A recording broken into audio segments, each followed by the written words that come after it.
All right, Deneen, you work in the circumstances like this. How does this happen? Well, just let me be clear. They will charge her eventually. They just don't want to arrest and charge her now because once you get arrested, then you have access to, your right is to have an attorney. And they don't want her to have an attorney and get lawyered up because then she'll stop talking. They won't be able to question her anymore once she's lawyered up. So they're going to wait and get all the information they can out of her while they still can before they go in there and arrest her, and then she won't talk to them anymore. So they will arrest her, just not until they get everything they need. That makes sense to me. Now, that makes sense to me. What does not make sense to me is women being attracted. I mean, also in that piece, the audience groaned when the guy in the piece said, well, to somebody inside, they may think of these inmates as regular people. They're not, they're sort of with them all day and they're charmed by them. And they see them special.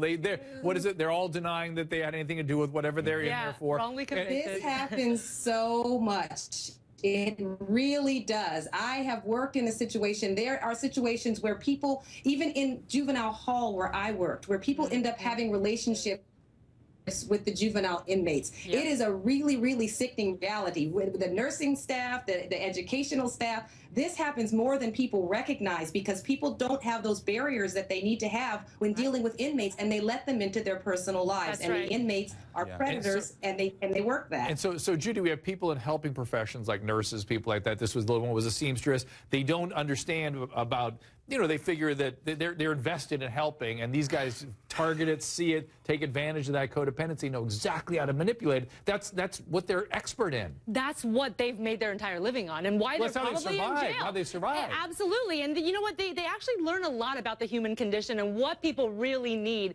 And I think that this is exactly what's happened here. And you know what? This woman probably did not have the best boundaries. And these individuals seek out women like that. They seek out these types of women. We don't know. Can't this woman, though, look at their records? Because these are two really bad murderers. One of them... Good question. Let's ask Deneen. Deneen, will the people that are sort of in the routine contact with inmates really have an understanding of what they're in there for or have access to records?